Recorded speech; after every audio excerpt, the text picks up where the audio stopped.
Hello, we are Tantrum Zentrum. We are recording our first EP here in Melksham in Steve's studio called The Fortress. Steve is our producer and engineer. And today is day 6 in. We've tracked all the instruments and vocals and everything, so we are now entering the mixing process. So I think the idea is to mix this in Dolby Atmos. And how would you normally approach this kind of project? Normally when we're Atmos is something that's often done after the stereo mix has been done, and I think that's for a couple of reasons. I think Atmos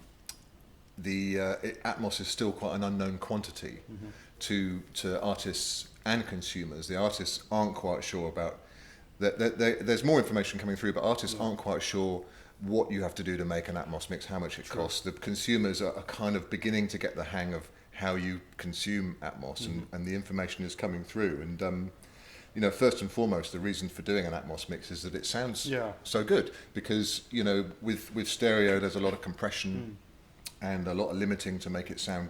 You know, there's you know, that's dying down a bit, but there's been competition about how loud things sound on CDs, streaming platforms. That's kind of beginning to be a bit of a non-issue now.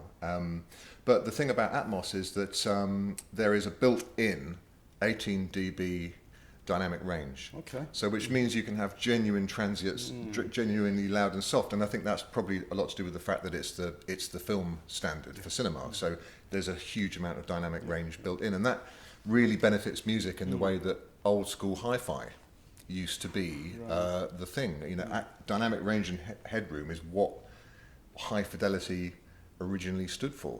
You know, so when you mix in Atmos, actually you can build in a lot of beautiful dynamics, and to me it's like hi-fi coming in again by stealth through the back door. You know, now people are beginning to kind of catch on to that. The other side of things as well is, like, you know, speaking as a bit of a cynic, because Atmos can be a bit of a complication that's sometimes added onto the end of a process.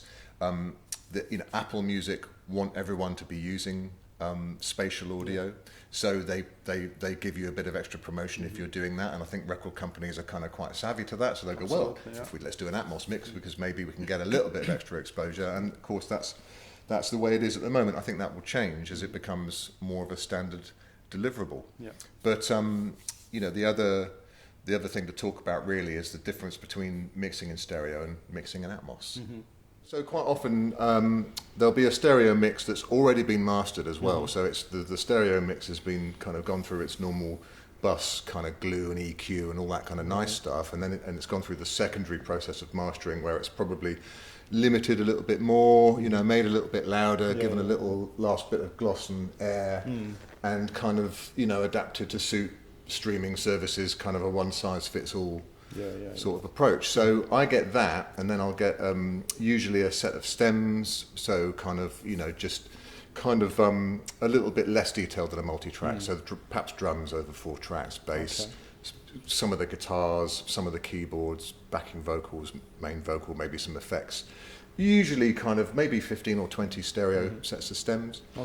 And then I have to put that in a Dolby Atmos session. And Dolby Atmos, the main difference with Dolby Atmos to stereo is that with stereo you're mixing a left and a right channel, and you're dealing with a phantom center between 2 speakers.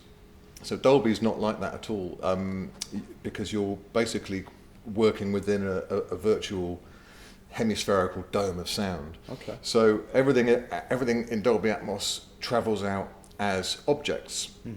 And only now are there kind of people are designing processes as they go. It's kind of like the Wild West. There's not a lot of rules out there for Atmos so far, and you'll hear, and you'll have, you know, one guy will go, well, you definitely can't do this, and another guy will go, you definitely have to do this, and so everyone's arguing, and everyone's finding their own kind of workarounds. And actually, software companies are starting to get their heads around, you know, plugins that can help you emulate the processes that you use for stereo mixing, but within a kind of multi-object environment.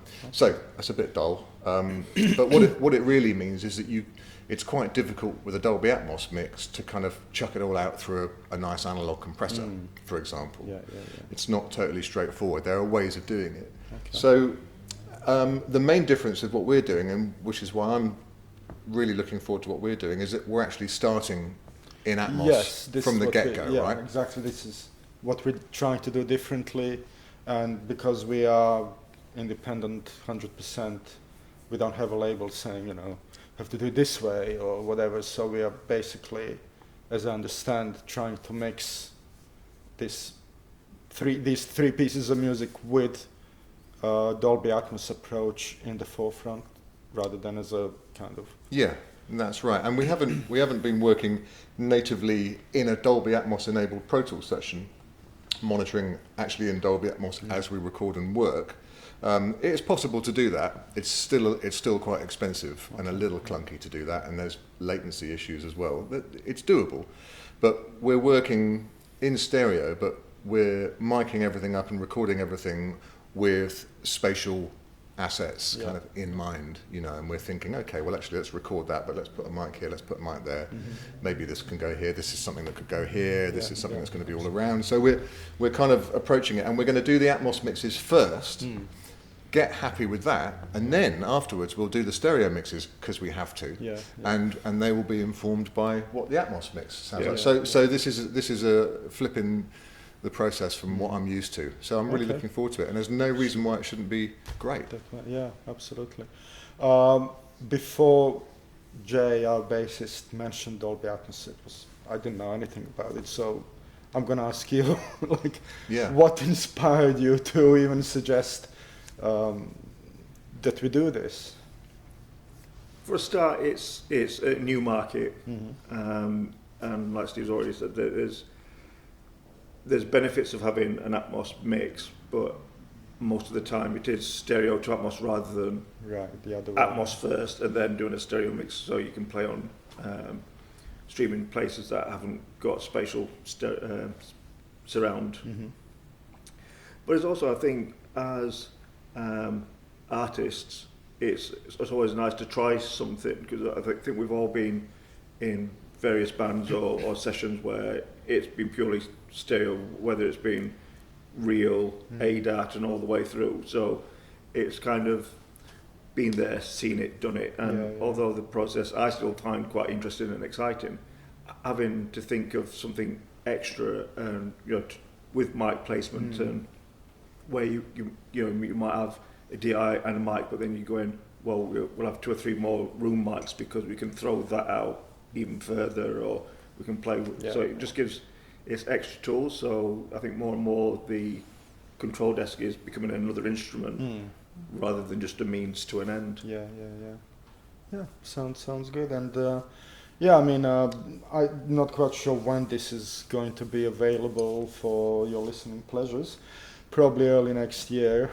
We still need to figure out things like artwork or whatever, what we're going to call it even, but I think it will be the next half of the project will be quite exciting, trying to think in 3D instead of just the usual stereo. And I guess the last question is, if someone got Atmos mix but tries to use normal headphones, how would that degrade to normal, or would they have to just go for stereo mix? Well, why I am a fan of Atmos, why I kind of took a couple of years ago, kind of decided to take the plunge into Atmos, was precisely because the thing about Atmos is that it will decode according to whatever the end user is listening on. Okay, so where there was a little flurry a few years ago of 5.1 surround sound, and that was great. But if you had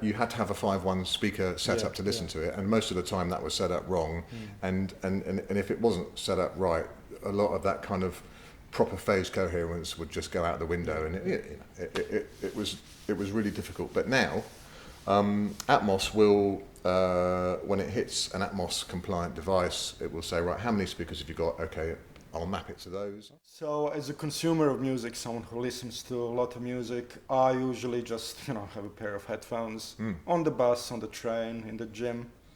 How does Dolby Atmos stand up to those sorts of environments? So is it only for people who have invested into a good kind of home entertainment system, or can anyone in any environment enjoy? Yeah, well, the reason why, apart from the fact that I love the sound of Atmos and I love the process of making it, the reason why I made the investment in the studio, which was eye-watering, was because exactly for that reason. 85% of music, this was a year ago, was consumed on headphones. Yeah. So most people are listening on headphones now. Most people don't have a big array of speakers or a beautiful listening environment. But that's the thing about Atmos, is that it decodes out to whatever the end user has got. So even if it's just a binaural rendering on normal headphones, you will get the benefit of that dynamic range. You turn it up a bit. It won't be as loud as the stereo mixes, but you turn it up and you get more dynamics, you get a bigger sound. Binaural is it mimics the way that we hear, and we have kind of directional hearing, and it's not just to do with the sound, it's kind of physical things as well. But it does a surprisingly good job of mimicking spatial information in what is a traditional stereo file with left and right channels. So you can listen to that on any headphones, on any system, and you'll still get a good sense of the Atmos. Oh, wow. So people's experience of it will get kind of slightly better the better the equipment that they're listening on, but they'll still get it. Okay, amazing. There is some beautiful work being done with mixers who have now got a couple of years of Atmos mixing under their belts. So it is for everybody. There are really good headsets. The ones I've got personal experience of are the Apple AirPod Maxes. Now I have to have those because up till now that's been the only way that in the studio I can audition the Apple Spatial Codec before I deliver my masters to record companies. So I've really been enjoying that, and that's kind of a really beautiful way of listening to Atmos music. But the AirPods are good, even the smaller ones, and just regular headphones work fine with the binaural render. So it's for everybody. Brilliant. Lovely. That all sounds very exciting, so back to work. Let's hope the computer works. Yeah.